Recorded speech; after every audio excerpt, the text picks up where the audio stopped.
मेरा मानना है यशस्वी जायसवाल को इंडिया की T20 टीम में होना चाहिए और सिर्फ एक टूर्नामेंट के लिए नहीं, अगले वर्ल्ड कप के लिए भी। भाई देखिए, गौतम गंभीर के कई सारे ऐसे बयान हैं एशिया कप स्क्वाड में टीम अनाउंस होने के बाद अब सोशल मीडिया पर वायरल हो रहे हैं। गौतम गंभीर ने ही कहा था कि यशस्वी जायसवाल वो खिलाड़ी हैं जिनको तीनों फॉर्मेट में होना चाहिए भारतीय टीम में और T20 वर्ल्ड कप की टीम में भी होना चाहिए। लेकिन देखिए, ये बात उनकी 2 साल पहले की, जब वो टीम इंडिया के हेड कोच नहीं थे। लेकिन अब अगर सिनेरियो पर लौट कर आए तो एशिया कप की टीम का ऐलान हुआ, जायसवाल को टीम में नहीं रखा गया। सवाल उठे कि वही गौतम गंभीर जो 2 साल पहले कहते थे कि इस खिलाड़ी में बहुत टैलेंट दिखता है, ये तीनों प्लेटफॉर्म में, वहां पर तीनों फॉर्मेट में होना चाहिए, आखिर 2 साल में ऐसा कोच बनने के बाद क्या हो गया कि जायसवाल को उन्होंने अपने स्क्वाड में शामिल नहीं किया। इसके अलावा एक और बयान है जो सोशल मीडिया पर अब वायरल हो रहा है। इस पुराने इंटरव्यू में गौतम गंभीर का कहना था कि देखिए, उन्हें उपकप्तानी से हटाकर विराट कोहली को उपकप्तान 2012-13 के सीजन में बना दिया गया था। गंभीर ने कहा था कि ऐसा पहली बार इतिहास में हुआ होगा कि हम सीरीज हारे और सिर्फ एक बदलाव हुआ, वो है कि वाइस कैप्टन को बदल दिया गया और कैप्टन वही रखा गया।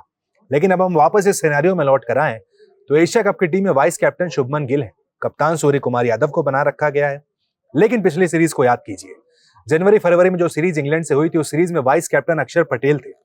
यानी उस सीरीज को हम जीते भी, लेकिन इसके बाद अगली सीरीज में कप्तान तो सूर्या ही रहते हैं, लेकिन किस पनाह पर वहां पर अक्षर पटेल को टीम से वहां वाइस कैप्टनसी के पोस्ट से हटा दिया जाता है।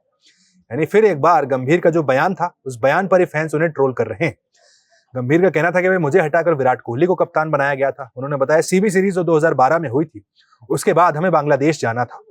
बांग्लादेश में श्रीलंका, भारत और बांग्लादेश के बीच जो ट्राई सीरीज होनी थी, जहां पर तेंदुलकर का आप याद करेंगे, वहां पर जो 100वां शतक आया था, उस सीरीज के बारे में उन्होंने जिक्र किया है कि उसके पहले वाली सीरीज में धोनी कैप्टन थे, मैं वाइस कैप्टन था।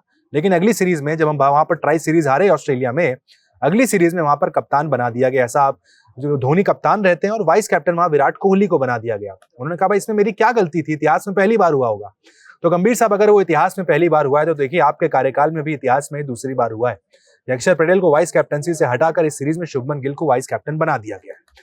सवाल कई सारे उठ रहे हैं भाई। फैंस भी गौतम गंभीर के पुराने इंटरव्यूज जो बहुत सारे अलग अलग प्लेटफॉर्म्स पर हैं, उसे निकाल कर ये बताना चाह रहे हैं कि देखिए, गौतम गंभीर जो पहले बात करते थे जब कोच नहीं थे और कोच बनने के उनके जो बयान है, उसमें काफी ज्यादा अंतर आ गया है। याद कीजिए, जब टेस्ट स्क्वाड अनाउंस हुआ था, उसमें श्रेयस अय्यर का नाम नहीं था। तब एक इंटरव्यू में गौतम गंभीर से पूछ लिया गया था कि भाई देखिए, टेस्ट स्क्वाड अनाउंस हुआ है, श्रेयस अय्यर का नाम नहीं है। तब गौतम गंभीर का रिएक्शन था कि मैं सिलेक्टर नहीं हूं, आप सिलेक्टर से जाकर ये सब पूछिए, ये सवाल बेहतर नहीं है। अगले सवाल को उन्होंने जरूर कह दिया था कि हाँ, ये बेहतर सवाल है। यानी गौतम गंभीर अब सिर्फ कोच बनने के बाद इस तरह के सवालों से बचते हुए नजर आते हैं। इंग्लैंड साउथ टीम में नहीं लिया गया, मैं सिलेक्टर नहीं हूं, this is a better question. बहरहाल अब टीम अनाउंस हो चुकी है, जो होना था वो हो चुका है। अब यहाँ पर देखना होगा एशिया कप स्क्वाड में टीम इंडिया का प्रदर्शन कैसा रहता है। जबरदस्त हमारी बेंच स्ट्रेंथ है, जबरदस्त हमारे जितने खिलाड़ी हैं वो सिलेक्ट हुए हैं। रिजल्ट पर मैटर करेगा भाई, अब जो खिलाड़ी नहीं चुने गए हैं उनका आगे करियर कैसा होने वाला है।